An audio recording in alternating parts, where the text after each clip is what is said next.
దేవుడు ఎక్కడైతే అద్భుతాలు చేశాడో వాళ్ళందరూ కూడా మారు మనసు పొందలేదు. ఆదికాండం 19వ అధ్యాయములో సొదొమ గొమొర్ర నాశనమైంది. దేవుడు అక్కడ ప్రత్యక్షమే అద్భుతాలు చేసినట్లయితే వాళ్ళు మారు మనసు పొందేవారేమో. సొదొమ గొమొర్రలో ఆయన నిరూపించుకోవాలా, అక్కడ ఆయన ఎవరికి కూడా బయలుపరచబడలేదు. స్తోత్రం. అదే అంటున్నాడు, మీ మధ్యలో చేసిన అద్భుతాలు అన్యుల మధ్యలో చేసినట్లయితే వారు నమ్మేవాళ్ళు కదా. 10 అద్భుతాలు దేవుడు చేస్తాడు.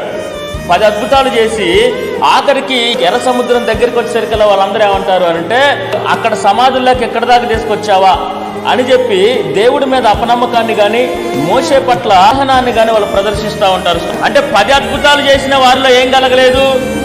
నమ్మకం కలగలేదు. ఈరోజు కొన్ని సందర్భాల్లో మనం కూడా ఎలాగుంటామనంటే, ఎన్ని అద్భుతాలు జరిగినా సరే మనలో కొన్నిసార్లు మారు మనసు ఉండదు. దేవుడు చేస్తాడా చేయడానికి అపనమ్మకం వస్తూ ఉంటుంది. మనం అట్టి వారిగా ఉండకుండా నమ్మకస్తులుగా ఉందుముగాక.